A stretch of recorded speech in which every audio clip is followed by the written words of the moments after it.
The rain didn't fall tonight. It attacked the city in violent sheets, hammering against Manhattan like a warning from the sky itself.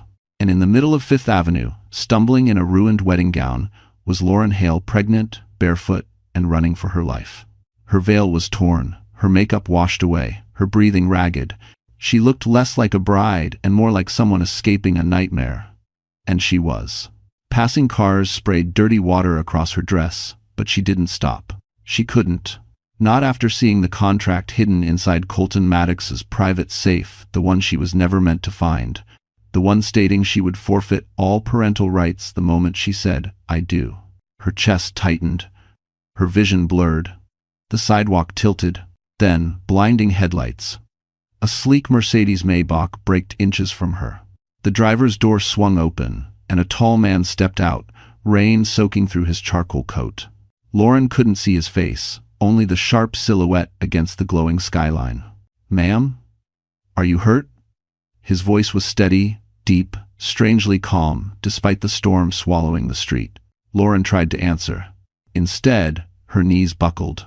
He caught her before she hit the pavement. Warm hands, strong grip, not threatening, not like Colton. "Let's get you out of the rain," he murmured.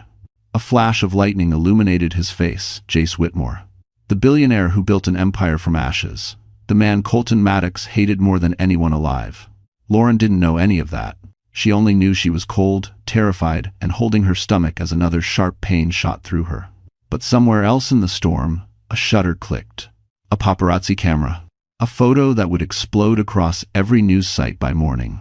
And the man she was running from, the one who wanted her child more than her, would see it first. And he would come for her. Lauren Hale had never imagined her life would unravel in a single night, much less in a drenched wedding gown on Fifth Avenue. But for 27 years, life had always asked her to survive storms she didn't deserve. She just never expected the biggest one to arrive the moment she was supposed to walk down the aisle. Born in a modest two-bedroom house outside Portland, Lauren grew up without luxury, without connections, and often without anyone to shield her from the world's cruelty. When she was 16, her parents died in a highway accident, leaving behind nothing but a worn-out savings account and a box of family documents she never had the strength to open. Life after that was a series of small battles, scholarships, part-time jobs, cheap apartments, and long nights studying under flickering bulbs. People who met her often mistook her softness for weakness. But Lauren had a quiet resilience, the kind that doesn't shout, doesn't demand attention, but refuses to be destroyed. After finishing her degree in data analytics at Oregon State, she moved to New York with nothing but a second-hand suitcase and an old MacBook Air she protected like treasure. She worked as a contract analyst at a mid-tier financial firm, low pay, long hours, but stability. She didn't fit into Manhattan's glossy, high-heel world, but she worked hard enough that people noticed. One of those people was Colton Maddox. Colton had the kind of presence that made entire rooms shift. Sharp jaw, perfect suit, heir to a multi-billion-dollar empire. When he walked into her office for a contract review, Lauren assumed he wouldn't know her name. But he remembered it. Again and again. He sent flowers to her cubicle. He asked her to dinner. He acted patient, gentle, almost tender. It felt like a fairy tale. A real, impossible fairy tale. And when a man like Colton looked at a woman like her, the world whispered one word: lucky. But Lauren didn't fall in love with the money. She fell in love with the man who held her hand during late-night walks, who asked about her parents, who spoke about wanting a family one day. She fell for the version of him he wanted her to see. When she found out she was pregnant, Colton's reaction was immediate, joy too immediate, too rehearsed. But Lauren, desperate for love, ignored the unease in her chest. She never questioned why he insisted on handling the wedding arrangements, or why he hired private security to protect her during pregnancy, or why his mother kept asking what bloodline Lauren came from. She brushed off every red flag, until the day before the wedding, when she accidentally discovered a legal contract in Colton's safe. It was written by Maddox family attorneys, stamped with the corporate seal, and detailed a horrifying clause: she would have no legal rights to her child. The baby would be registered directly under Maddox Holdings as a future claim to a mineral estate, an estate Lauren didn't even know she had ties to. And suddenly, every gesture, every smile, every diamond ring felt like chains. She tried confronting him, But Colton only smiled and said she misunderstood. He kissed her forehead, told her she was emotional, and locked the document away. The next morning, she put on her gown and ran. Now, sitting inside a stranger's luxury car, soaked and shaking, Lauren realized she had stepped into a different kind of storm, one involving billionaire enemies, hidden legacies, and a baby she would die to protect. And beside her sat the one man Colton Maddox hated more than anyone alive. Jace Whitmore looked at her in a way that said he knew far more than he should, and that was when Lauren realized her nightmare had only just begun. The city outside the Maybach's tinted windows felt unreal to Lauren, like a world she no longer belonged to. Manhattan at night glowed with its usual arrogance, towering glass giants slicing into the storm, neon signs flickering across wet asphalt, and the endless hum of a city that refused to sleep. Yet tonight, everything seemed sharper, louder, as if the entire skyline was leaning in to watch her fall apart. Jace Whitmore drove without speaking. His hands rested calmly on the leather steering wheel, the dashboard lights reflecting off the stainless steel watch on his wrist. The car's interior smelled faintly of cedar and expensive cologne, nothing like the sterile scent of Maddox penthouses, where everything was polished but nothing ever felt warm. Lauren kept her hands over her stomach, fighting the tremors creeping through her body. The city blurred past, Wall Street's illuminated signs, the silhouette of the Brooklyn Bridge in the distance, the golden crown of the Chrysler Building shimmering through the rain. These were places she used to admire from afar on her bus rides, home after long shifts, symbols of the life she never expected to touch. Now she was in the middle of it, trapped between two giants who could crush her without blinking. The Maybach turned onto Park Row, gliding past the barricades near City Hall. Jace didn't drive like a billionaire. He drove like a soldier, steady, alert, calculating every move in silence. They stopped beneath the overhang of the Whitmore Tower, a 78-story column of steel and glass rising like a blade against the storm. The entrance glowed with soft golden lights, reflecting off the rain-soaked pavement. Lauren had seen the tower once in a magazine. It was described as the beating heart of Whitmore Innovations. Seeing it now in person, she felt impossibly small. Security guards stepped forward the moment the car pulled in, moving with synchronized precision. None of them asked questions. None of them even looked surprised. Jace simply nodded, and the world parted for him.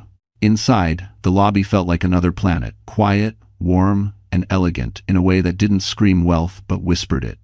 Marble floors, gray stone walls, a massive digital art installation shifting like northern lights behind the reception desk.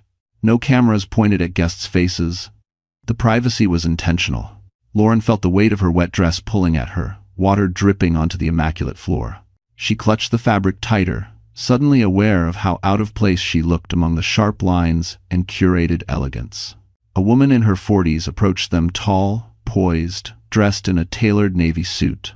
"Mr. Whitmore," she greeted with a respectful nod. "Shall I prepare the executive suite?" Lauren blinked. "Executive suite?" Jace answered calmly. "No, the penthouse." Even the woman looked startled for half a second. They rode the private elevator in silence. The ascent was smooth, quiet, so quiet Lauren could hear her own heartbeat echoing inside her ribs. She gripped the rail, trying not to think about how far she was from everything she knew. From her old life, from safety, from certainty. When the doors opened, the penthouse revealed itself. Floor-to-ceiling windows overlooking the entire city, the skyline alive with lightning and shimmering reflections. A long wall of bookshelves. A grand piano. A minimalist living area filled with soft gray furniture. Everything looked curated, precise, almost too perfect. It was the home of a man who trusted no one enough to let anything be out of place. Lauren's breath hitched. "Why did you bring me here?" she whispered. Jace studied her, not with pity, not with curiosity, but with an unsettling familiarity, as though he already knew pieces of her story she had never shared. His answer was steady, almost quiet. "Because you're not safe anywhere else tonight." Before Lauren could speak, the elevator chimed behind them, unexpected, uninvited. And whoever stepped out was not supposed to be there. The elevator doors slid open with a soft metallic sigh, and Lauren felt her stomach twist. She hadn't heard footsteps, she hadn't heard a keycard swipe. But the air in the penthouse shifted the moment the stranger stepped out, like something dark had slipped into a space that didn't belong to it. He was dressed in a rain-slick black suit, droplets still clinging to his shoulders. His hair was perfectly styled, untouched by the storm. His expression carried the kind of smug confidence found only in men who believed the world owed them everything. Colton Maddox. Even from across the room, Lauren felt her pulse spike. The man she was running from, the man she almost married, the man who smiled like a savior but planned like an executioner. He stepped forward slowly, his shoes silent on the marble floor. "Lauren," he said, voice smooth as velvet yet terrifyingly cold. "You gave us quite a scare tonight." Us. Meaning his family. Meaning Maddox Global Holdings. Meaning the machine that owned nearly everything it touched. Lauren instinctively backed toward the couch. Her hands flew to her stomach, protective, trembling. How did you find me?" Colton's smile widened, but it didn't reach his eyes. "You left in the middle of our wedding. You disappeared from a secured venue, and you never made it to your bridal suite. Of course I found you. I always find what belongs to me." Jace stepped between them before Lauren could react. His posture was calm, but the atmosphere sharpened around him like a blade being unsheathed. "She doesn't belong to you," he said quietly. Colton's eyes flicked to Jace with a mix of amusement and disdain. "Whitmore," he breathed, like a punchline to a joke he didn't find funny. "I should have known." Jace didn't blink. "Get out." Colton chuckled, unbothered. "You think you can hide her here? The press already has photos of her entering your car. They're running wild with the story. Pregnant runaway bride rescued by her fiancé's greatest rival." His gaze cut to Lauren.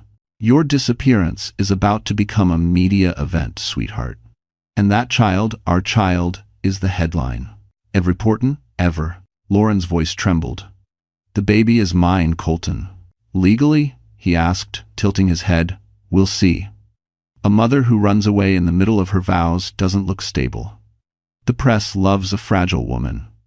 Courts do too. Jace's jaw tightened. "You won't touch her." Colton's attention settled on Jace with open malice. "You think this is about her?" "No, this is about what she carries." His fingers tapped his coat pocket. "I know about the mineral estate in Montana. The inheritance. The lineage. The baby ties the claim to the Maddox family. You should have told her, Lauren. You should have told her she's the key." Lauren froze. She didn't understand. She didn't even know she had an inheritance. Jace looked at her, a flicker of something like guilt crossing his eyes. Colton saw it and laughed. "Ah. He hasn't told you anything, has he? But I will." He stepped forward, voice lowering. "Your father wasn't just some small-town dreamer. He owned something the world is willing to kill for.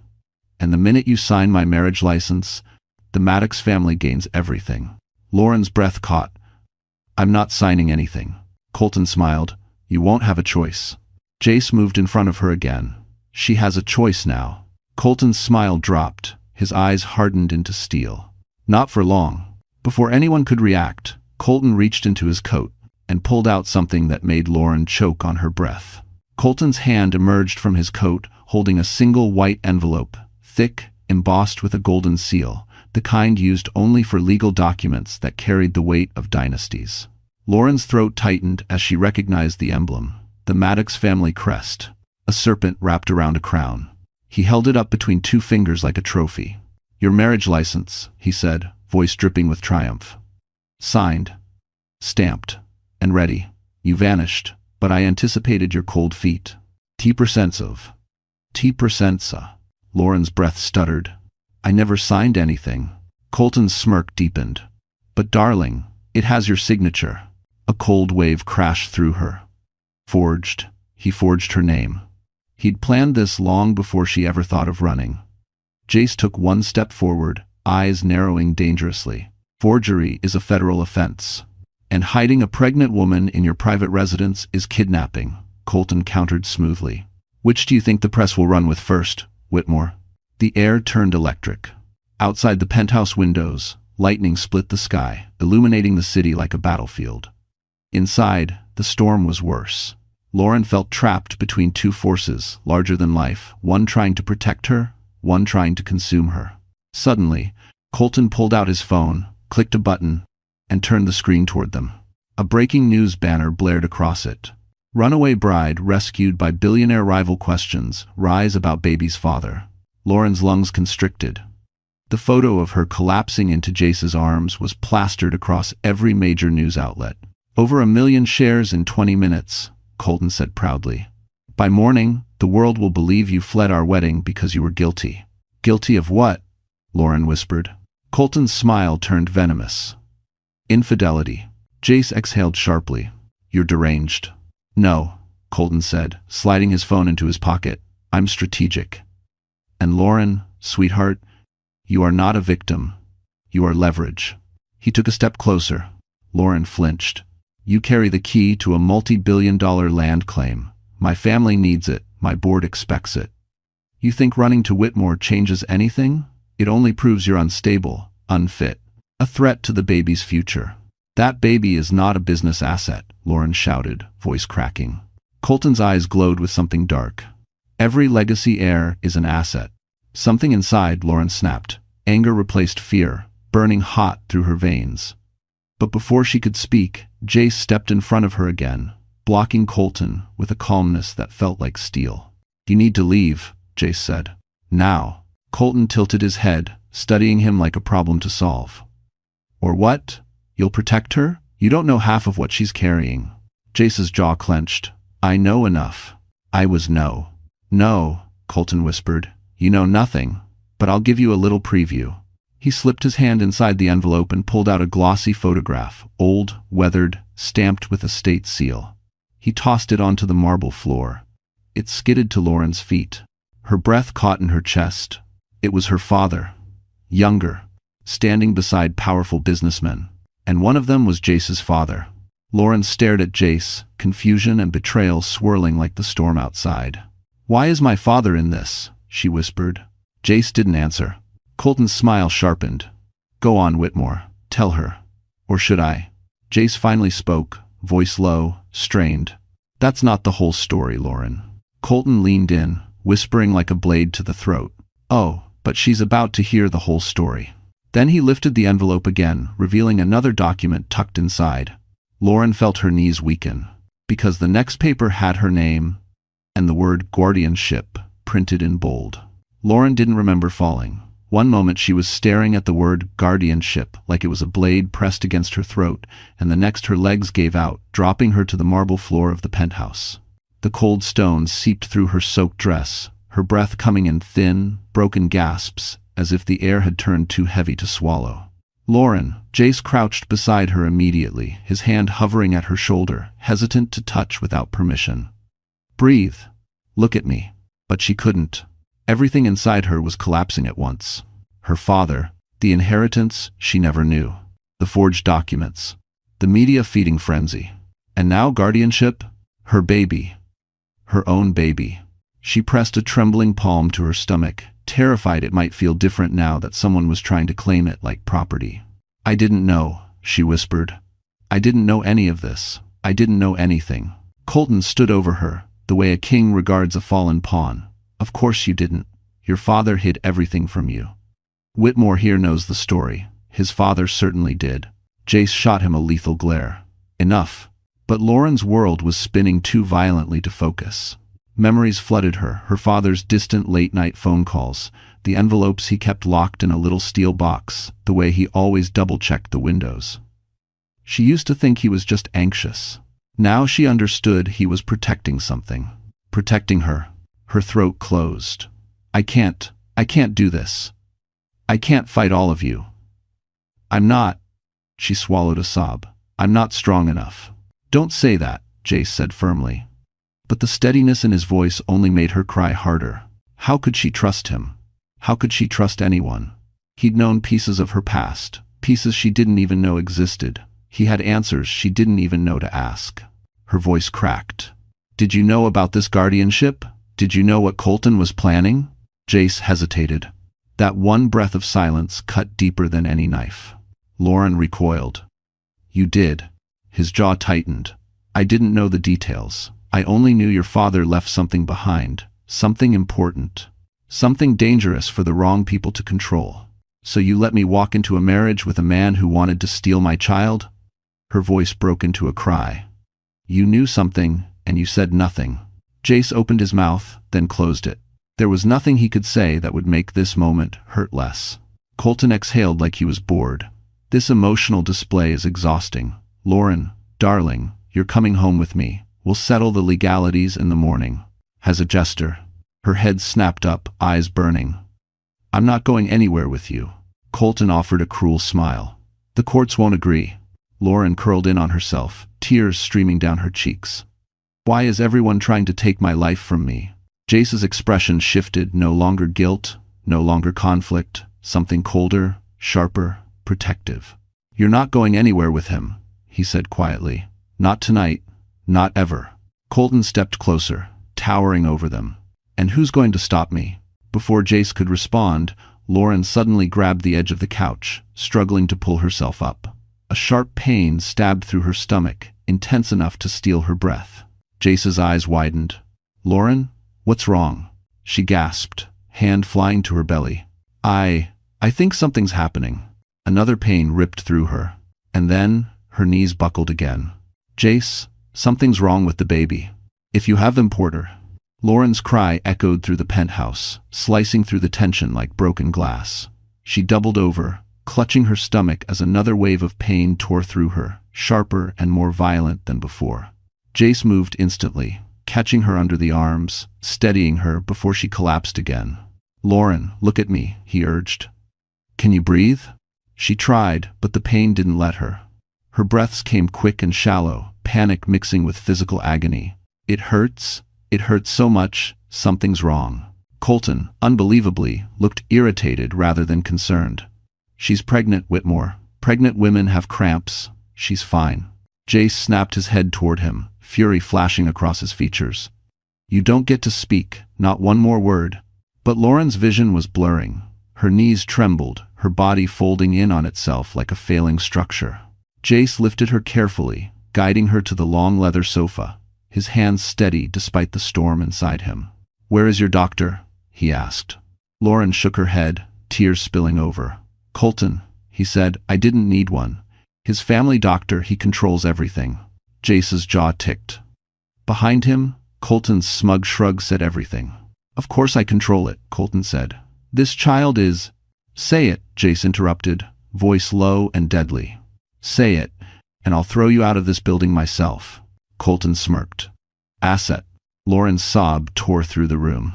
Jace turned away before anger made him reckless. He knelt in front of her, softening his voice. Lauren, I'm calling my doctor. My team. You and the baby are going to be okay. Lauren clutched his sleeve, trembling. But, if the news sees this, if they find out where I am... They won't, Jace said. My building is sealed, my network is locked down, no one gets in. 1-4. Her head fell back as the pain surged again. Jace reached into the sleek drawer of the side table, pulling out a small biometric device. He scanned his thumb, activating a secure line on a hidden panel. A holographic interface flickered to life. Get Dr. Winslow here. Emergency obstetrics protocol. 10 minutes, Jace ordered. Yes, sir. A voice responded instantly. Colton scoffed. You're overreacting. Jace turned his head slowly, eyes like cold steel. And you're leaving. Thanks for watching. Colton's facade cracked for the first time, anger flashing. If you think I'm letting you play hero with my child. Our child, Lauren screamed through tears, the pain sharpening her voice like a blade. Not yours alone, never yours. Her breath hitched. Her face went pale, frighteningly so. Jace felt her pulse. Too fast, too stressed. He leaned close, whispering, Lauren, look at me. Has this happened before? She hesitated, then nodded weakly. Once. At the Maddox estate, a few weeks ago. Jace froze. And what did their doctor say? Lauren's eyes filled with shame. He told me it was nothing. He said stress was my fault. Colton told him to discharge me. Jace closed his eyes, pain slicing through him. They hid something from you. Colton straightened, adjusting his cufflinks. She was fine then, she's fine now. Stop dramatizing. Colton, Jace said softly, shut your mouth. And then Lauren whispered something so faint he almost missed it. he said. There was a risk. Jace's head snapped up. Risk of what? Lauren looked at him with terror in her eyes. A genetic risk. Something in your father's records, Colton. Something they said only Maddox heirs could carry. Jace went still. Colton's expression flickered panic, horror, then rage. Lauren, you weren't supposed to know that. The entire room changed temperature. Lauren clutched her belly, crying out again. And Jace rose slowly, like a man who had just realized he'd been dragged into a war older than he knew. Colton stepped back, because the truth Lauren wasn't supposed to know was hidden in the one medical file Colton would burn the world to keep buried. Dr. Winslow arrived within minutes, gray hair, navy scrubs, and the calm authority of someone who delivered children for 3 decades. She hurried to Lauren's side, placing a portable monitor against her stomach as Jace hovered like a shadow, tension radiating off him. Lauren lay back on the sofa, breath shaking, face pale under the warm penthouse lights. She felt like she was drifting between fear and consciousness, her body no longer obeying her. Her blood pressure is dangerously high, Dr. Winslow murmured. Stress-induced, but with her history. She paused, glancing at Jace with a warning that made Lauren's skin crawl. We need to stabilize her immediately. Colton stepped closer. Give her something, and let's go. I'll take her home. Jace moved in front of him so fast the air shifted. She's not leaving with you. Dr. Winslow raised a hand, cutting through the tension. If she moves right now, the risk doubles, possibly triples. Lauren's breath hitched. Risk of what? The doctor hesitated, then sighed. Premature labor, complications, and in her case, genetic vulnerability. Lauren's heart stopped. Jace stiffened beside her, jaw clenching. Colton went silent, eyes darkening. What genetic vulnerability? Lauren whispered. Someone tell me the truth. Colton's voice cut through the room. You weren't supposed to know. Then tell her, Jace snapped. Dr. Winslow inhaled slowly. Your baby may carry a hereditary condition found in the Maddox bloodline. It can be dangerous if not monitored correctly. Lauren blinked.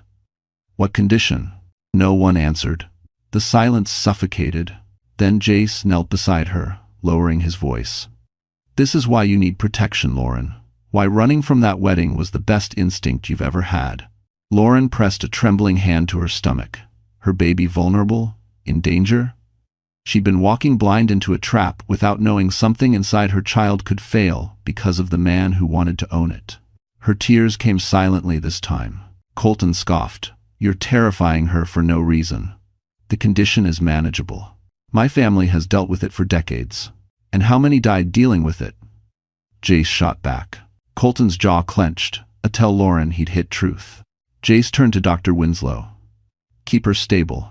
I'll secure an ambulance. No. Lauren grabbed his wrist, eyes wide.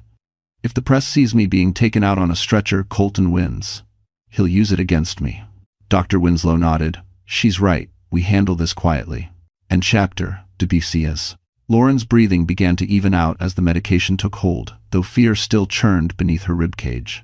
She looked around the penthouse, the towering windows, the curated decor, the soft lamplight wrapping her like a protective cocoon. She had run into this storm by accident, yet for the first time, she felt a sliver of safety.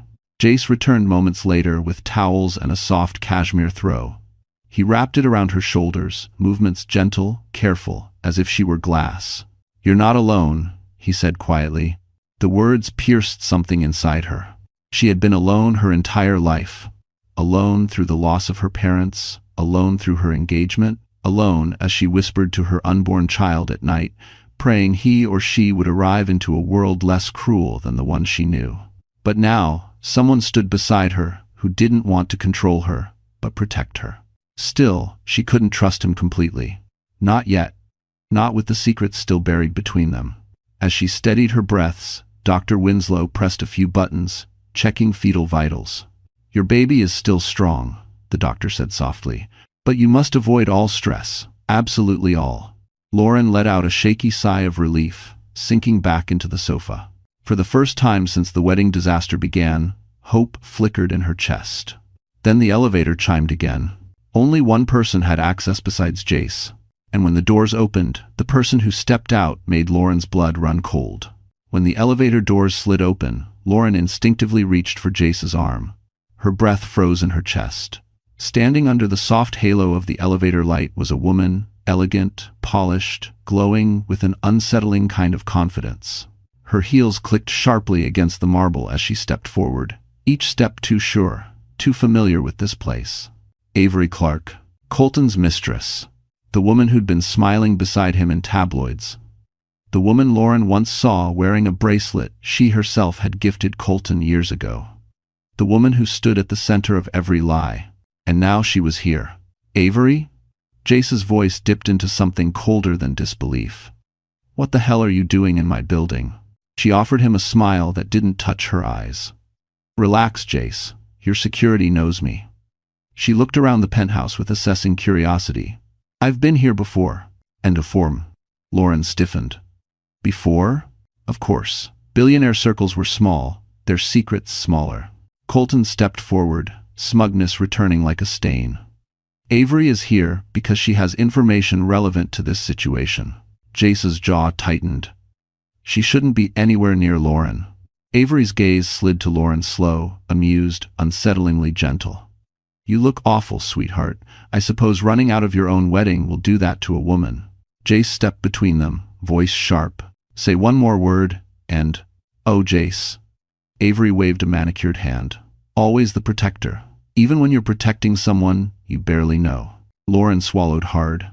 Avery's voice was calm, but every sentence cut like wire. Something in Avery's expression told Lauren this wasn't just cruelty, it was strategy. Colton opened the envelope again, holding up the guardianship papers. Avery brought the original copies, he said. Since you destroyed the ones at the estate. Overseat. Lauren's heart dropped. I never touched them. Avery shrugged. Someone did. Maybe it was you, Colton. She said it lightly, but the jab landed. Colton glared at her. Their alliance, thin as glass, was cracking. Avery approached Lauren with slow, deliberate steps. You know why he wants the baby, don't you? Truly know? Her voice softened, almost pitying. It's not just the land claim. It's the condition. Lauren trembled. What condition? Avery crossed her arms. Maddox men don't live long without medical intervention. The mineral estate your father left behind, it contains the rare metals needed for the treatment. Without access to it, Colton's life expectancy. Colton hissed, shut your mouth. But Avery didn't. She smiled at Lauren. He doesn't want the baby for the company, sweetheart. He wants it because Maddox heirs are the only match to continue extracting the metals needed for his treatment. It's not about business. It's about survival. And for it. The room went still. Lauren's pulse pounded in her ears, her child being hunted for its DNA, for medical greed. Her chest tightened, fury mixing with terror until she could barely breathe. Jace exhaled slowly, the final piece of the puzzle falling into place. So that's the truth, he whispered. The Maddox legacy isn't wealth, it's dependency. Colton lunged toward Avery, but she dodged lightly, smirking. Relax. I didn't tell her the worst part. End quote. Jace stepped in front of Lauren again, shielding her. What worst part? Avery looked directly at Lauren, her eyes dark with something between compassion and cruelty. Your father didn't die in an accident. He was murdered. Lauren felt the world collapse beneath her. Jace froze. Colton snapped. Avery. She only smiled. And the man who ordered it is standing in this room. For a full 10 seconds, no one breathed. Lauren sat frozen on the sofa, her fingers digging into the cushions as Avery's words echoed through her skull. Your father was murdered. The room seemed to tilt, the city lights behind the glass warping into streaks of gold and storm blue. She felt as though she were sinking underwater, every sound muffled except the frantic pounding of her own pulse. Jace was the first to move. He stepped toward Avery, expression darkening into something lethal. If you're lying, Avery held up both hands. I'm not. I swore loyalty to the Maddox family, not to Colton. And the truth is, your father, Lauren, became a threat the moment he refused to sign over the mineral estate. She paused, letting the words settle. Colton's father ordered the hit, and Colton approved the payout. Lauren's vision blurred, her breath caught in her throat, sharp and painful. No, my father died in an accident. That's what they told me. Borda. That's what they crafted for you, Avery replied. A clean story, a closed investigation, paid off authorities. They needed you naive and unprotected. Lauren's hands trembled violently. The betrayal was too big to comprehend. Her entire life built on a lie arranged by the man she'd almost married. Jace turned slowly toward Colton, eyes glacial. You involved her father in your family's medical supply chain. When he wouldn't turn over the estate, you murdered him, and then targeted his daughter for the baby she would eventually carry. Colton's mask cracked. Whitmore, shut up. You know nothing. Oh, I know enough, Jace said. Enough to bury you. Avery folded her arms. That's why I came. I'm done covering for him. His entire empire is collapsing. Inheritance, fraud, medical scheme, manipulated guardianship. Once the press gets the truth, Maddox Global will burn. End quote. Colton laughed suddenly, a hollow, dangerous sound. You think anyone will believe her? A runaway bride with fabricated instability? I've controlled the narrative for years. I can spin this in my sleep. Jace stepped forward. Not this time. Lauren looked up at him, breath shaky. What do you mean? Jace crouched beside her, his voice low but steady. Your father trusted mine. They had agreements, backup files, insurance. If what Avery is saying is true, then there are documents out there that prove the Maddox family orchestrated his death. Lauren's heart thudded.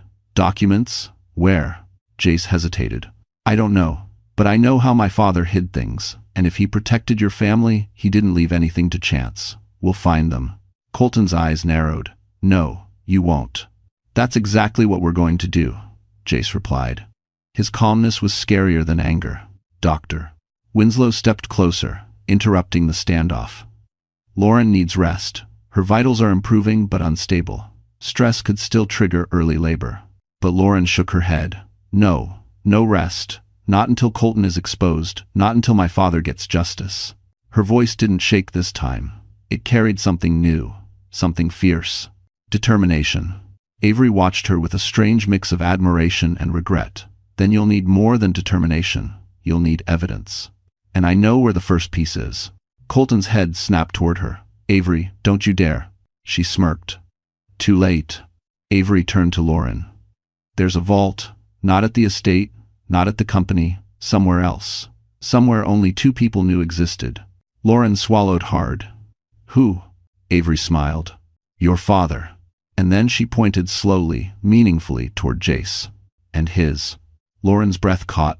Jace straightened, shock breaking through his composure. Because, if that was true, then the next step in exposing Colton Maddox was hidden inside the one place Jace never intended for Lauren to enter. The room seemed to pulse with a strange, heavy silence after Avery pointed toward Jace. Lauren felt her heartbeat echoing in her ears, steady, stronger than before, fueled now by something sharper than fear. A mission. A truth she needed to uncover. A father she needed to vindicate. But before she could speak, the penthouse elevator chimed again. Every head snapped toward it. This time, when the doors opened, no elegance stepped through, no Avery, no threat, no billionaire. Instead, a young man stumbled out, drenched from the storm, hair plastered to his forehead, clutching a leather messenger bag to his chest like a life raft. Wait, he gasped. Don't kick me out. I have something she needs. 2 Whitmore security guards followed him, each holding an arm, clearly having dragged him in against his will. The smaller guard said he insisted he knew Miss Hale, tried to force his way in through the loading dock. Should we? No, the young man cried. I'm her father's intern. I worked for Daniel Hale before he died. Please, let me talk to her. Lauren's breath caught. What's your name? Eli, he said, voice cracking. Eli Mercer. Her heart squeezed. She remembered the name. Her father had once mentioned the bright kid who asked too many questions. He said it fondly, warmly, like he rarely spoke about anyone else. Jace nodded at the guards. Let him go. Eli stumbled forward, nearly tripping over his soaked sneakers. He reached into his messenger bag with shaking hands, pulling out a stack of documents wrapped in plastic. These were hidden in your father's workshop, he said, thrusting them forward. He told me to keep them safe, just in case anything ever happened to him. Eli's eyes glossed with pain. I didn't understand what he meant until it was too late. He's quite left. Lauren reached out with trembling hands and took the documents. The plastic crackled as she peeled it back. Inside were blueprints, land deeds, and handwritten notes in her father's unmistakable scrawl. Her eyes filled with tears at the familiar loops and slants of his handwriting. He knew, Lauren whispered. He knew they were coming for him. Eli nodded desperately. Yes. He told me that if anyone ever asked about the Montana land, especially the Maddox family, I had to disappear. I did. For years. But when the news broke tonight, when I saw your face on every screen, his voice broke. I knew I couldn't hide anymore. Colton rolled his eyes. This is pathetic. That land is tied to Maddox inheritance law. Whatever little notes your father scribbled won't hold. Eli cut him off. Daniel Hale didn't just own the mining rights. He stepped closer, anger trembling through his voice. He owned the only safe extraction method. Without his permission, and now Lauren's, your family's medical treatments are worthless. Lauren's breath hitched. Jace's eyes widened. Avery smirked, pleased, and there it is. Colton's face drained of color. Eli pressed a small hard drive into Lauren's palm. All the scientific data, all the formulas, all the proof that the Maddox family manipulated the government into covering their condition for decades. Quote. Colton lunged forward, but Jace shoved him backward with enough force to make him stumble. Lauren clutched the hard drive to her chest like a shield. This, she whispered. This is everything. Eli nodded. Enough to take down Maddox Global, enough to avenge your father. Lauren's tears finally fell, not from fear, but from fury, purpose, rebirth. Jace looked at her with new understanding. This means you're not powerless, Lauren. You're the one person who can destroy him. If Friesen in Naust, Colton snarled. Over my dead body. Avery's brows lifted. That can be arranged. But Lauren stood, steady, no longer trembling. Her voice was soft but unbreakable. No, Colton. Over your legacy. Thunder cracked outside. And then she added something that made Colton freeze. We start tomorrow. At the shareholders' meeting, the storm outside intensified through the night, lightning carving sharp white scars across the Manhattan skyline. Inside the penthouse, however, a different storm was brewing, one silently orchestrated by a man who'd built an empire on manipulation, intimidation, and destruction disguised as charm. Colton Maddox was no longer the polished groom from earlier that evening. Now he paced the penthouse like a trapped predator, calculating, simmering, studying every exit, every reaction, every weakness in the room. The shadows clung to him, stretching his silhouette into something monstrous. Lauren watched him warily from the sofa. Eli beside her, clutching his messenger bag like a shield. Jace stood between them and Colton, calm but unyielding, the quiet fury in his posture, a warning to anyone paying attention. But Colton wasn't afraid. He was enraged. You think you can walk into my company tomorrow, Colton sneered, and destroy everything the Maddox family built? A frightened little intern, he pointed at Eli. A runaway bride, his eyes slashed toward Lauren, and the son of the man who bankrupted half of Wall Street in 2008? Jace's eyes sharpened. Say my father's name again. Try it. Colton ignored him, turning his venom back to Lauren. You've always been so naive. You think justice exists for people like you? You think you can beat me with documents, with witnesses, with science? His voice rose, vibrating with unhinged fury. I own judges. I own senators. I own the patents to the treatments that keep my entire dynasty alive. Lauren swallowed, but she didn't look away. Then why are you so scared? A muscle twitched in Colton's jaw. Avery let out a quiet laugh behind him. Oh, he's terrified. He just hides it behind monologues. Colton spun on her. You betrayed me. You betrayed everyone, Avery replied calmly, including yourself. Colton stepped closer, face twisted. I gave you everything. No, Avery corrected. You used me. There's a difference. Jace moved subtly, shifting in front of Lauren, sensing danger rising. Colton noticed. His eyes narrowed. You're protecting her like she's yours. Jace didn't blink. No, I'm protecting her because she deserves protection. Something you've never given anyone. Thanks for watching. Colton's breath shuddered with contained violence. You think she'll choose you? You think you'll play hero and ride into the sunset? She doesn't know you, Whitmore. She doesn't know what your family did. She doesn't know what you're capable of. Lauren tensed, sensing the trap in his voice. What are you talking about? Colton smiled, the kind of smile that belonged to a man who just found the perfect blade. Ask him, he said softly. Ask Jace why his father had access to your father's research. Ask him why the Whitmore estate was the last place your father visited before he died. Lauren's heart quickened. Jace, is that true? Jace inhaled slowly, the weight of truth heavy on his shoulders. Your father and mine worked together.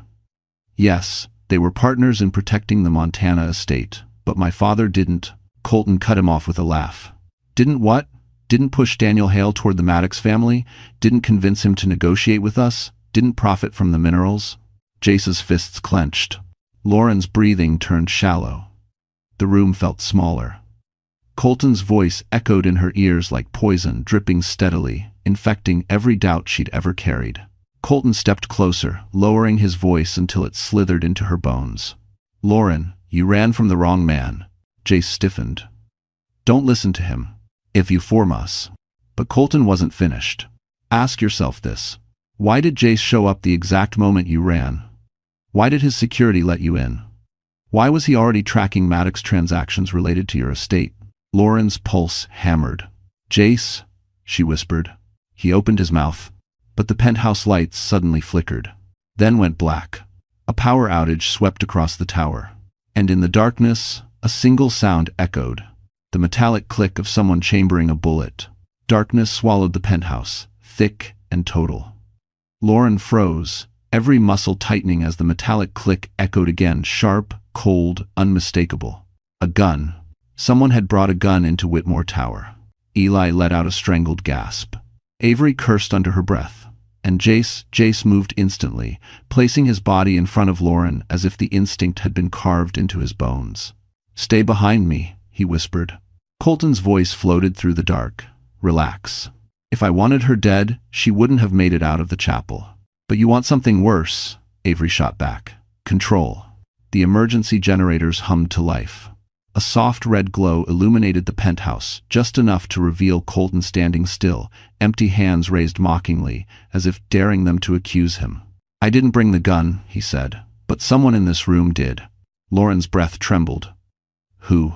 But no one answered. A security alarm chimed distantly, signaling backup power failure across several floors. Jace's jaw flexed. Someone had intentionally cut the systems. This wasn't an accident. This was an attack. He tapped his watch twice, activating a silent alert to his head of security. We're going downstairs, he said, gripping Lauren's arm gently. We're leaving the tower until we know who's inside. Colton smirked. Running away again? A pattern. Protecting her, Jace corrected. A concept foreign to you. But it wasn't Colton Lauren was afraid of right now. It was the darkness between them, the missing pieces in Jace's story, the shadows in his eyes whenever her father's name was mentioned. Yet, she followed him. Security met them at the private elevator. Within minutes, Jace had them escorted to an underground garage, then into a black SUV with tinted bulletproof glass. Lauren leaned into the leather seat, trembling not from fear this time, but from uncertainty. Where are we going? She whispered. Somewhere safe, Jace replied. Eli clutched his messenger bag. Is anywhere safe? Yes, Jace said. My public. Lauren blinked. Your what? He met her eyes. Tomorrow morning, I'm holding a press conference. Avery raised a brow. You're going to air Maddox's crimes in front of the entire city? No, Jace said calmly. I'm going to tell the world the truth about Lauren. Lauren's chest tightened. Jace, no, I already look unstable. Because Colton crafted that narrative, Jace said. I'm about to dismantle it. The SUV cut through the rain-soaked streets toward Midtown. Jace continued, I'll confirm your father's research existed. I'll confirm Maddox Global tried to seize it. I'll reveal the forged marriage license and the guardianship attempt. The world needs to know you ran because you were in danger, not because you were guilty. Lauren shook her head, overwhelmed. People will think you're doing this for attention. I don't care what they think, he said. I care that you're protected. Avery smirked. Colton will lose his mind. Good, Jace said. Let him. The SUV pulled into an underground entrance beneath Whitmore Square, the headquarters of Jace's company. Dozens of security officers lined the route to a private conference hall. Lauren's heart hammered as she stepped out. The air smelled faintly of ozone and polished wood. Reporters would flood this place in just hours. Cameras, lights, headlines.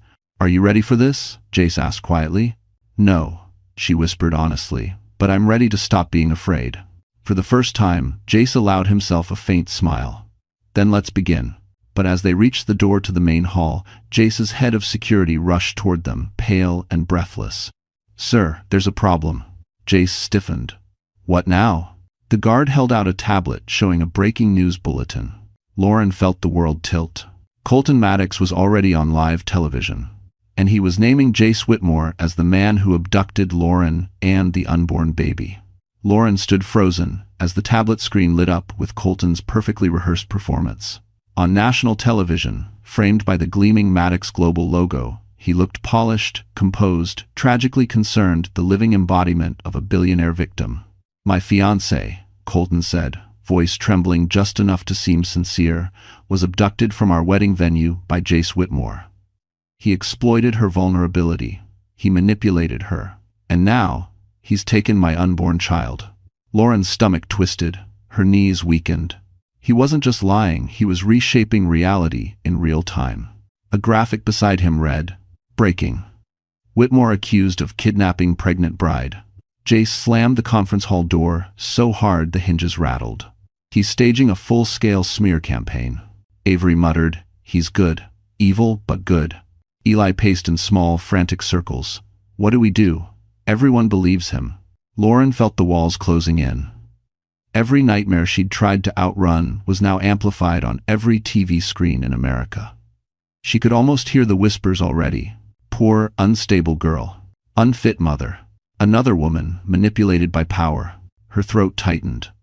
"This is exactly what he warned me about," she whispered. "He said the world would believe him over me."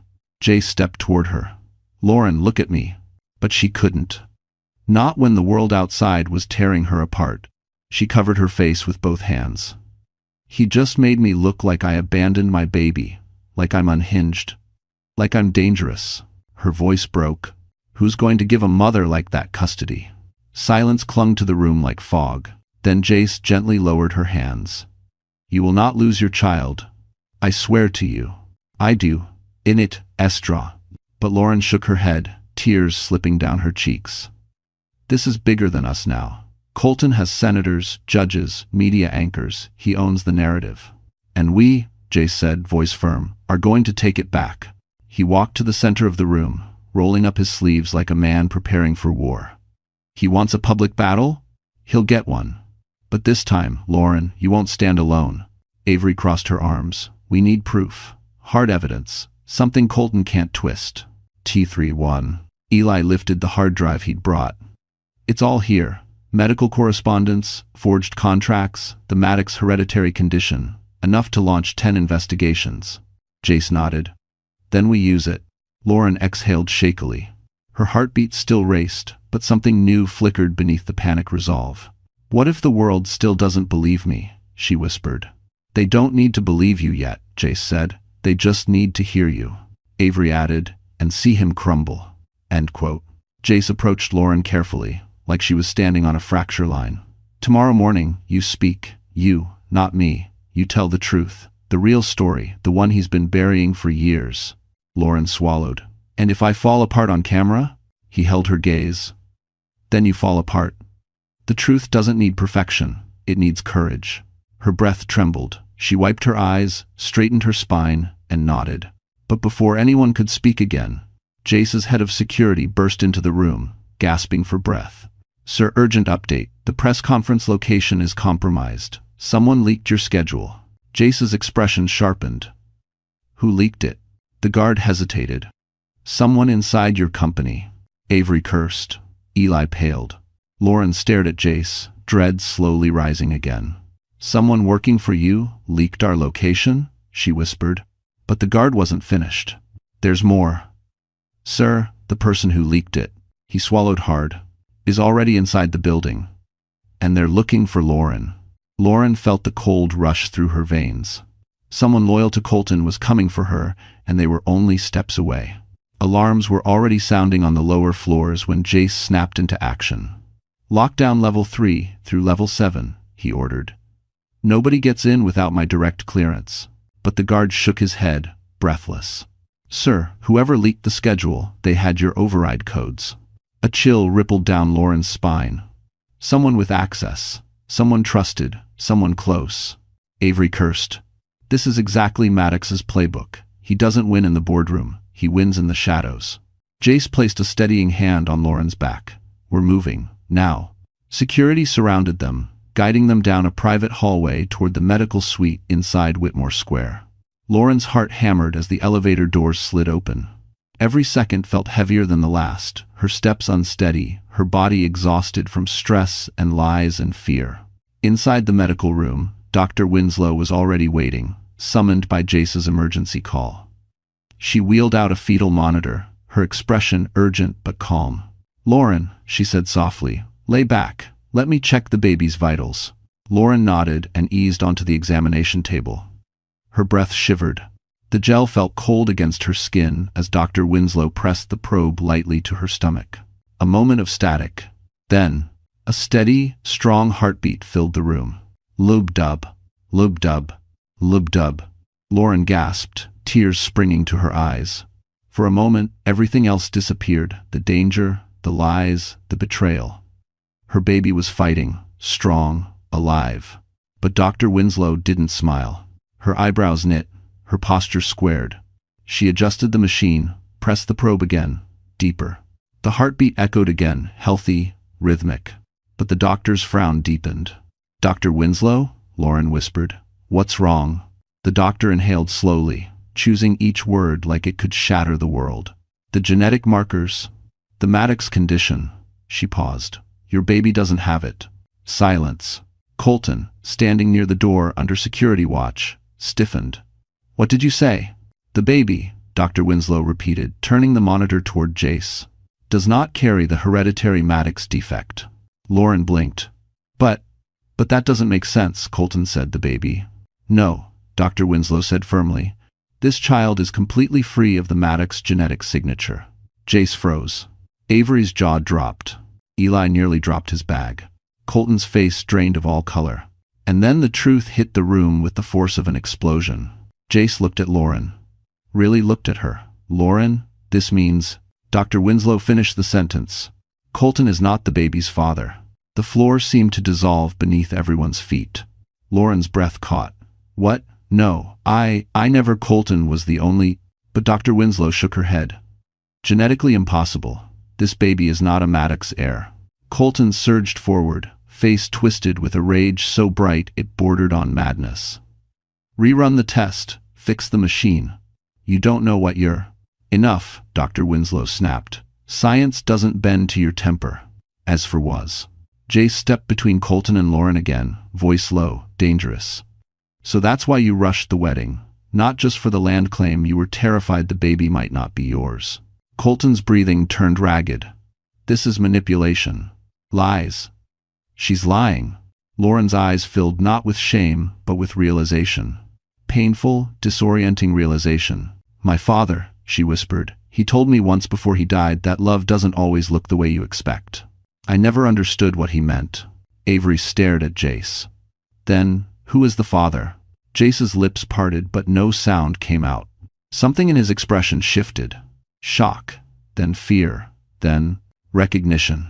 Lauren stared at him, her heart thundering. "Jace," she whispered, "why are you looking at me like that?" Everyone went still. And then Jace inhaled sharply, as if a memory he'd buried long ago had suddenly broken the surface. "Lauren, there's something you need to know about the night your father died." The sun had barely risen when the black SUVs rolled into the underground parking of Maddox Global Headquarters.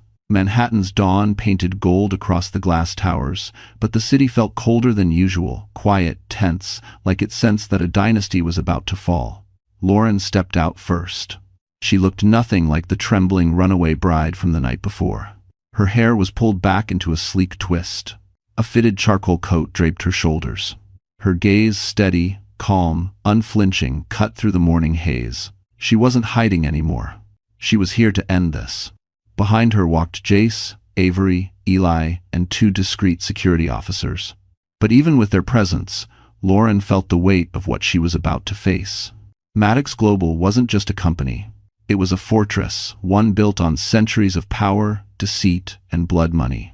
But now she had truth, evidence, and something more dangerous: resolve. The lobby erupted in murmurs the moment she stepped in. Reporters swarmed behind barricades, shouting her name, her pregnancy already trending across every platform. Jace stood close, shielding her from flashing cameras. Avery leaned over. "Remember, if you show fear, they'll think they own you." "I'm not afraid anymore," Lauren whispered. She meant it. They entered the top-floor boardroom, a massive space framed by floor-to-ceiling windows overlooking all of Manhattan. The long marble table gleamed under the recessed lighting, surrounded by the 12 board members who controlled the Maddox empire. Colton stood at the head of the table. No suit today. No wedding polish. Just a man unraveling from the inside out, mask slipping with every heartbeat. "You shouldn't be here," he said coldly. Lauren stepped forward. "Then you shouldn't have lied." Gasps circled the room. Jace slid a folder onto the table hard. Eli placed the hard drive beside it. Avery crossed her arms, daring anyone to challenge them. "This," Jace said, "is evidence of fraud, medical manipulation, attempted guardianship, theft, and accessory to murder involving the Maddox family over the past 20 years. The room erupted in whispers. Colton slammed his fist down. "This is all fabricated." End quote. Lauren's voice cut through the chaos like a blade.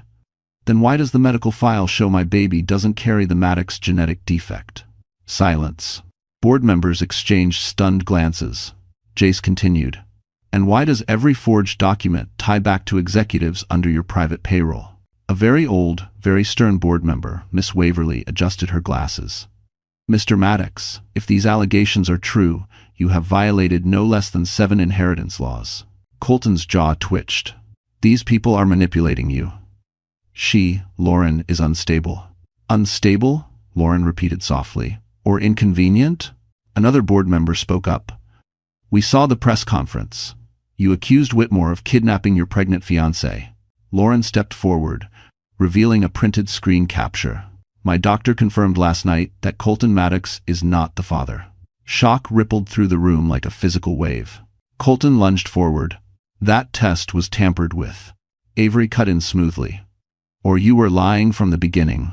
Eli added, "And we have the timestamps to prove the genetic inconsistencies." The board murmured urgently. Miss Waverly raised a hand. "Mr. Maddox, until a full internal investigation is completed, we motion to suspend you as CEO, effective immediately." Colton froze. "No," he whispered. "You can't." The vote was unanimous. Jace reached into his coat, pulling out the small metal box Lauren's father had left behind. He slid it toward her. "It's time," he said quietly. "Open it." Lauren's fingers trembled as the latch clicked. Inside were letters, photos, a key, a sealed envelope with her name, and one line on the top letter. "Your future is bigger than theirs. Protect the truth, Lauren." Tears filled her eyes. But before she could read on, the boardroom doors burst open, and the man from the diner, the real father of her baby, stepped inside. The boardroom fell into an impossible stillness as the doors swung open. Every head turned, every breath caught, and Lauren, frozen mid-step, felt the world tilt beneath her feet. He stood in the doorway, rain-soaked from the storm outside, his jacket clinging to broad shoulders, dark hair dripping onto the polished marble floor. But his eyes, those steady, amber-warm eyes, were exactly as she remembered. The man from the diner, the stranger who helped her when her car broke down 6 months ago, the quiet, gentle presence who stayed with her until the tow truck arrived, who bought her a hot chocolate because she looked cold, who insisted on walking her safely to her apartment steps. He had disappeared without telling her his name, and she had never forgotten him. Now he stepped into the room, jaw set, expression tight like he'd been holding a truth for far too long.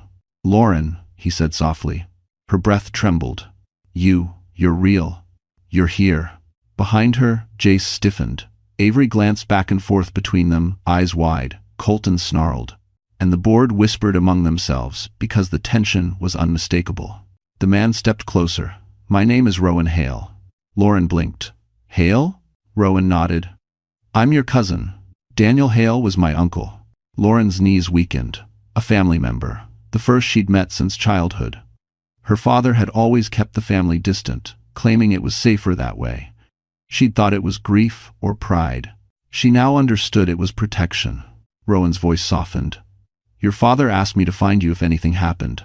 I tried, God, I tried, but the Maddox family kept moving you, redirecting your mail, blocking every trace. Colton scoffed. Convenient story. But Rowan didn't even look at him. His gaze locked on Lauren. The night we met at the diner? That wasn't an accident. I found records showing Maddox agents were following you. I intervened. Lauren swallowed. You saved me? Rowan nodded once. I wanted to tell you the truth, everything. But I also didn't want to pull you into the war your father died trying to end. Avery muttered under her breath. Well, too late for that now. Rowan continued, voice steady. After your father died, he left instructions, letters, warnings, and one more thing. He turned toward the boardroom, lifting a folder. Proof that the Maddox patriarch ordered Daniel Hale's murder. The board erupted. Colton slammed his hand down. This is a setup. Rowan's calm didn't break. There's also DNA evidence proving the child Lauren carries cannot biologically be yours. He paused. Which your father also knew. Lauren felt tears slip down her cheeks. Why? Why me? Why did they come after me?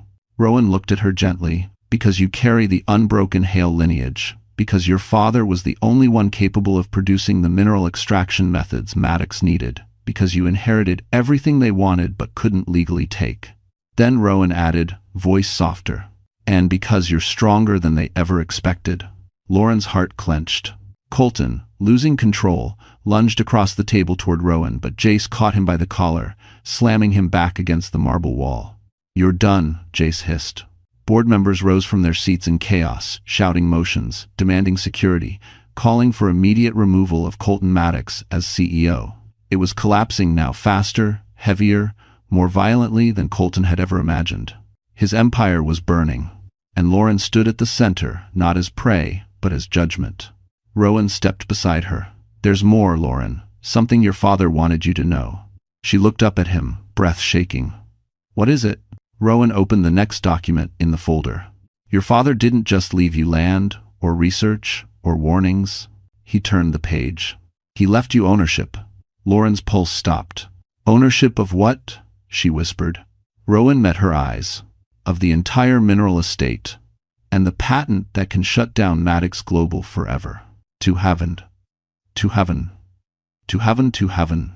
The boardroom had erupted into chaos, but for the first time since the nightmare began, Lauren felt something unfamiliar rising inside her strength. Not the desperate kind she had clung to for months, but a grounded, anchored certainty. The truth was out. Her father's legacy was no longer buried. And Colton Maddox, a man who had controlled her future like a puppet master, was losing every string. Rowan placed the proof in front of the board, signed affidavits, timestamps, sealed letters from Daniel Hale warning of the Maddox family's intentions, and the patent papers that undermined the entire Maddox medical empire. The documents glowed under the boardroom lights, each one a fatal blow to Colton's dynasty. Miss Waverly, the eldest board member, cleared her throat. Mr. Maddox, these papers confirm that your family has illegally manipulated mineral extraction and medical access for decades. You have committed fraud, coercion, and conspiracy. I did what I had to do, Colton roared, veins bulging. My family would have died without the treatment. You don't understand, this was survival. Lauren stepped forward, voice calm yet sharp. You don't cure suffering by creating more of it. Colton locked eyes with her. Hatred. Desperation. You ruined everything. Dashin 44. No, Lauren said softly. You did that yourself. Security approached him, but Colton shoved them away, chest heaving. This isn't over. Hale blood will always belong to Maddox. Rowan cut in. Not anymore, not with her holding the patent. And not with me exposing your father's involvement in the murder, Avery added coldly. Checkmate, Colton. Jace stepped closer, face inches from Colton's. You're finished. Colton lunged not at Jace, not at Rowan, but at Lauren. He reached for her wrist, rage twisting his features. But he never made contact. Jace moved first, grabbing Colton by the collar and slamming him onto the conference table, so hard the glass cracked underneath the impact. Rowan rushed in, pinning Colton's other arm. "Touch her again," Jace growled, breath shaking, "and no investigation in the world will save you." Security swarmed in, finally pulling Colton from their grip. The board member nearest them announced, "Mr. Maddox, you are hereby stripped of all executive power, effective immediately." His screams echoed down the hallway as they dragged him away, a dethroned king with no kingdom left to rule. Silence fell. A different kind of silence, one filled with relief, release, and the faint spark of hope. Lauren exhaled as though she had been holding her breath for years. Her hands trembled, but not from fear this time, from victory. From reclaiming everything stolen from her father, her child, herself. Miss Waverly stood and approached her. "Miss Hale, with your ownership of the mineral estate and the patent rights, you have the authority to greenlight new ethical treatment protocols. We would like to offer you temporary oversight while the company undergoes restructuring." Lauren opened her mouth, but no sound came out. She looked at Rowan, at Avery, at Jace. Each of them nodded in support. "Your father would be proud," Rowan whispered. Tears filled her eyes. "I just want the truth honored. And the cycle to end." Jace touched her hand gently. "You ended it today." But before she could respond, security rushed back into the boardroom, faces pale. "Miss Hale, Mr. Whitmore Rowan, there's a situation outside." Lauren's heart tightened. "What now?" The guard swallowed hard. Colton Maddox escaped custody during transport. Avery cursed under her breath. Jace stepped closer to Lauren. Rowan scanned the exits. The guard continued, voice trembling, and he took someone hostage on the way out. Lauren felt her blood run cold. "He took the person who leaked your location, and he's demanding one thing, you." Lauren felt the cold sweep through her chest like a tidal wave. Colton Maddox escaped, hostage taken, and now demanding her. The last convulsion of a dying tyrant. Rowan stepped in front of her immediately. "You're not going anywhere near him." Jace stood beside her, voice low, firm. "He wants control. He wants leverage. He's never getting either again." But Lauren shook her head, not in fear, but in clarity. "No more running. This ends today. On my terms." Avery exhaled, watching Lauren with something like awe. "Then let's finish this." Police led them to the abandoned loading dock where Colton had barricaded himself. SWAT vehicles surrounded the perimeter, red and blue lights bouncing off steel and concrete. Officers whispered updates into radios. Helicopters rumbled overhead. And at the center of it all stood Colton, face wild, hair disheveled, desperation radiating from every inch of him. One arm locked tightly around a terrified junior employee from Whitmore Innovations, the mole he had used to leak Lauren's location. The other hand waved a gun. When he saw Lauren, his eyes ignited. "There you are," he hissed. "You run, you hide, you lie, you try to ruin me, but I always win, always." End quote. Lauren stepped forward, ignoring the shouts from officers. She kept her hands visible, voice steady. "You've lost, Colton. The board removed you. The truth is out. My father's legacy is protected. The baby isn't yours. There's nothing left for you to control." He snarled, pressing the gun harder against the hostage's temple. "You think this is over? You think you'll walk away happy? You killed everything I built." "No," Lauren said, her voice soft but unbreakable. "You built your own destruction." Jason Rowan flanked her slowly, eyes locked on the gun. Colton's voice cracked. "I needed that baby. It was my only chance. My cure. My legacy. You stole that from me." Lauren shook her head. "No one stole anything from you. You tried to steal my life, my child. And you killed my father to do it." Colton's face contorted. "He forced my hand." "Just like you forced mine?" Lauren whispered. Silence. She stepped closer, not recklessly, but powerfully. Like a woman who had finally reclaimed herself. "You don't scare me anymore." Colton's hand shook. For the first time, fear flickered in his eyes. "Stop, don't come any closer." But Lauren did. One step, then another. "You can't hurt me," she said, "because you already lost." The hostage saw an opening just 1 second of Colton's hesitation and ducked. Rowan lunged, knocking the hostage out of the line of fire. At that exact second, officers surged forward. Colton fired. The shot echoed. Lauren flinched. But Jace was there, pulling her into his chest before the bullet hit the concrete several feet behind them. SWAT tackled Colton to the ground, wrestling the gun away as he screamed, thrashed, howled like a man watching the last piece of his kingdom crumble. It was over. Truly over. Hours later, after statements were taken and medical checks completed, Lauren sat in the quiet garden behind the precinct, the city lights shimmering through the dusk sky. Jace approached slowly, not intruding, just present. "You did it," he said softly. Lauren rested a hand on her belly, tears warming her cheeks, not from fear, from release. "We did it. My father, my child, they're safe." Rowan stepped out next, placing a sealed envelope in her hand, the one from her father's box. Lauren opened it. "My Lauren, if you're reading this, you survived. Live freely, love bravely, and never let fear choose your future. Dad." She cried, then full, cleansing, grateful tears. Jace knelt before her, taking her trembling hands gently. "You deserve more than survival," he whispered. "You deserve a life, a home, a partner who chooses you every day, if you'll have him." Lauren looked into his eyes, steady, warm, unwavering. For the first time in her life, the future felt like hers. "Yes," she whispered, and Jace pulled her into a soft, steady embrace as Manhattan glowed around them, no storms left, only light. Justice served. Legacy restored. A new family beginning. No loose ends. No unfinished stories. The war ended and Lauren Hale won. So, that's it. Our story has finally come to an end. And if you're still here, watching and listening until this moment, I know something in this journey touched your heart in a real way. Maybe it reminded you of your own strength. Maybe it reminded you that even when life feels unfair, you still have the power to rise again. You know, the Stoics used to say, "The obstacle is the way," meaning, the very pain we fear becomes the path toward who we're meant to be. Lauren's journey shows exactly that. Every betrayal, every loss, every heartbreak taught her how to reclaim her voice, her worth, her future. Marcus Aurelius wrote, "You have power over your mind, not outside events. We can't control what others do to us, but we can choose what we become afterward. And sometimes, what we become is stronger, clearer, and more alive than ever." If this story moved you, inspired you, or healed a small part of your heart, then do me one small favor. Like this video, share it with someone who needs hope, and subscribe to our channel so you never walk these journeys alone. We're here with you, and your story matters too.